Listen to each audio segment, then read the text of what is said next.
ازيكم يا حبايب قلبي، عاملين ايه؟ يا رب تكونوا بخير. كل سنة وانتم طيبين. يلا بقى كده النهاردة روتين سادس يوم رمضان. هنبدأ كده روتين كله سهل وبسيط وكله حركة وبركة كده، وفطار بجد جميل جدا وكله روايح ممتازة. يعني تشجيع تشجيع. يلا بينا بقى كده نبدأ مع بعض. أول حاجة عملتها إن أنا فتحت كده الشبابيك بتاع الشقة كلها ونضفت السراير. زي ما انتوا شفتوا كده. لازم بقى اول حاجه تعمليها في يومك ان انتي تفتحي كل الشبابيك زي ما قلت لكم قبل كده. فبوريكم ان اوضتي برضو نظيفه، مفيش فيها اي حاجه غير السرير بس عايز يتنظم.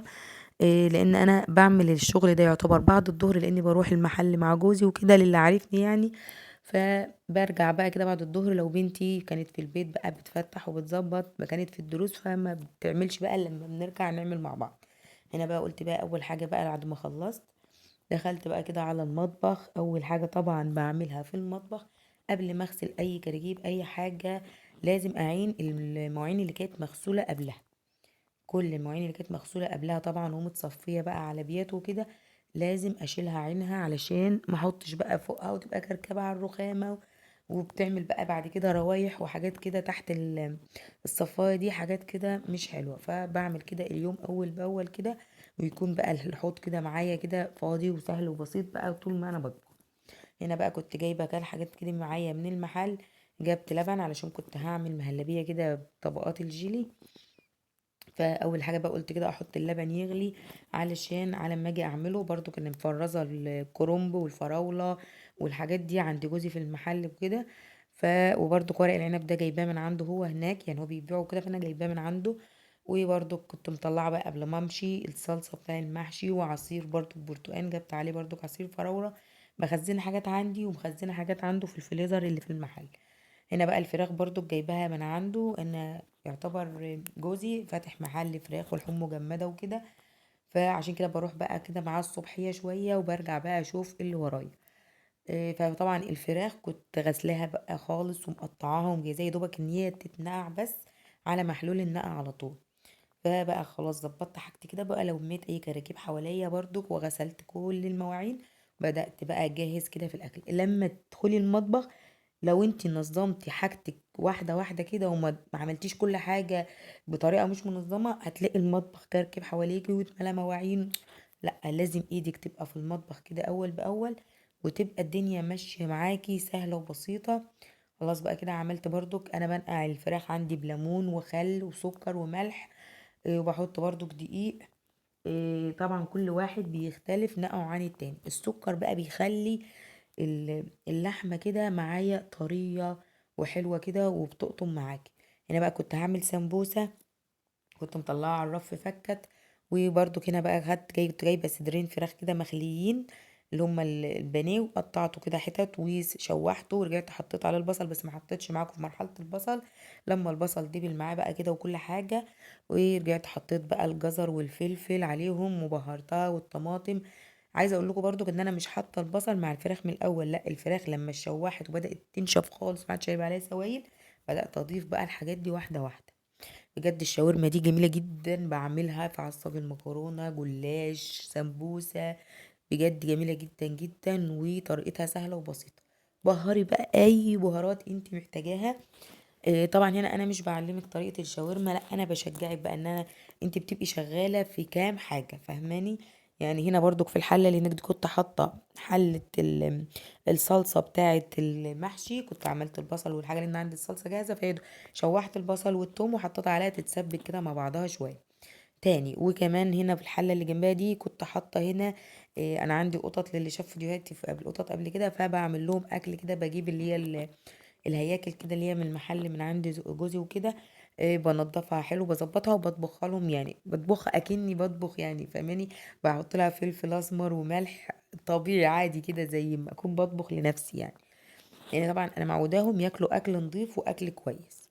وهنا بقى كنت بعمل كده المهلبية. حطيت بقى 3 معالق من النشا، وحطيت 3 معالق من السكر ومعلقة كريم شانتيه.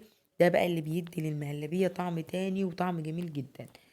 فانت عودي نفسك، انت وقفتي بقى خلاص مواعينك مغسولة، المواعين المغسولة برضو اتعانت، الدنيا معاكي مظبطة، واقفة بقى براحتك بقى بتشتغلي في صنف واتنين وتلاتة وانت مرتاحة. هنا بقى برضك حطيت بقى كده برضو كده المهلبيه، قلت بقى اعملها في كاسات، مرضتش اعملها في صواني وارجع اقطع وكده. ودي بقى الخلطه دي كنت عملتها معاكم قبل كده، ده فول مطحون على بشر على زبيب. خدت منها كده شويه وقمت مقلباهم على على المهلبيه، علشان تبقى جوه المهلبيه كده طعمها يبقى حلو. هنا بقى ايه، قلت بقى صبيتها كده في الكاسات. انا عندي لما الكاسات اللي هي دي كده 6 زي بعض، فحطيت فيهم، وكمان حطيت في بتاع الكوبايات اللي هي الصغيره دي برضو، لان كان اخويا وعياله هيفطروا معايا. فقلت بقى اغير بقى، ما عملتش كنافه ولا حاجه، عملت ايه قلت ده حاجه حلوه كده جنب الاكل، ويعني ايه تغيير. هنا بقى خلاص كانت الصلصه كده برضو كانت اتسبكت وبقت حلوه. بدات بقى حطيت لها الشبت والكزبره، قطعته تقطيع حلو حطيته. ضيف بقى بهاراتي ملح وفلفل، بهارات محشي لو موجوده حطي، مش موجوده حطي، ما تحطيش عادي.